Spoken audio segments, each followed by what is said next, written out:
Hey guys, I want to talk to you about something that I see a lot of people do in my seminars, and I still get a lot of messages about this from people that have taken my course.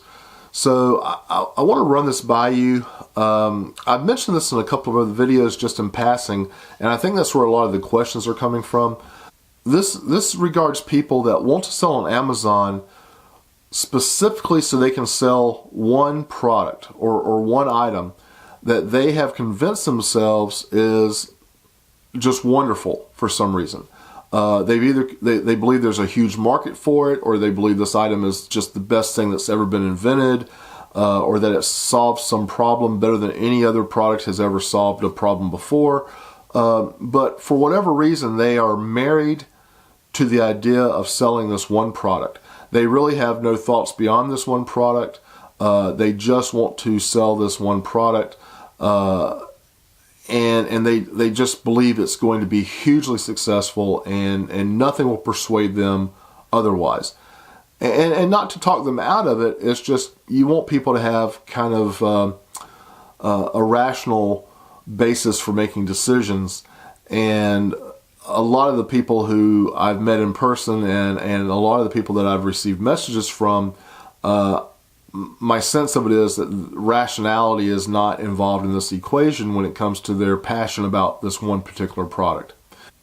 If there's a product that you want to sell, and for whatever reason, or for the reasons I just mentioned, you think it solves a problem, you think it's just better than any product you've ever seen, if you have some expertise in this category, or in the category or area that this product pertains to, you may be right. And it may be the greatest thing the world has ever seen, and that one product may be all you need to make $1 million. And I hope that's the case. I sincerely do. With that said, it's not usually the case.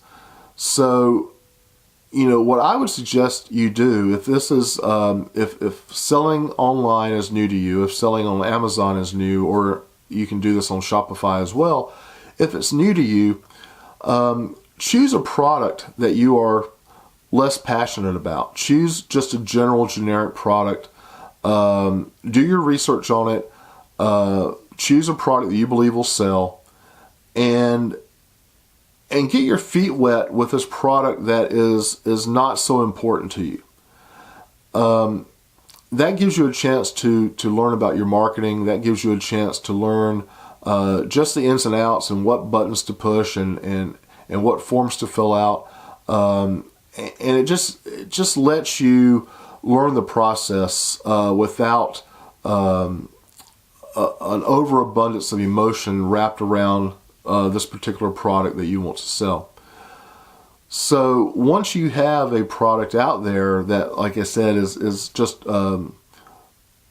ordinary run-of-the-mill product, just a learning product, if you will, once you have it out there in the marketplace for 60 or 90 days, then launch the product that you are so excited about.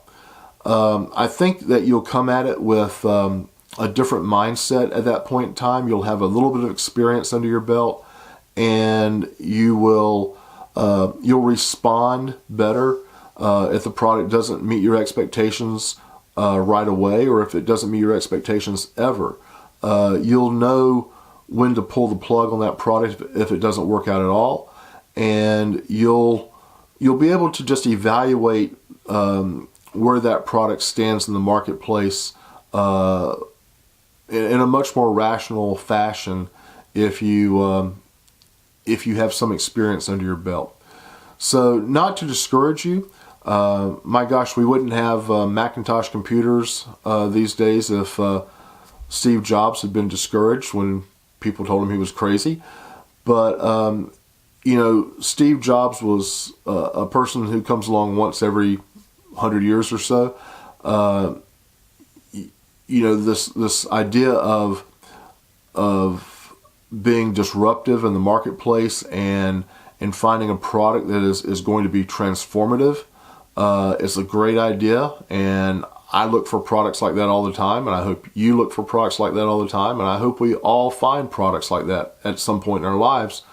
But in most cases, products that I think are extraordinary at some point in time usually turn out to be fairly ordinary products. And it's not that I've become jaded or I've lost enthusiasm. Quite the contrary. I love what I do every day, but I just try to see the product that I'm thinking about selling through the eyes of the consumer and through the eyes of the ideal customer for that product. You know, it keeps me grounded and it keeps me rational. These things in the back of your mind, it won't hurt you to think about it from time to time, and it may really help you a lot, especially if you have a losing product that just isn't working for you. It can help you pull the plug and move on to something that will work for you. So if this video has been helpful, please hit the like and subscribe button and look for my next video. Thank you.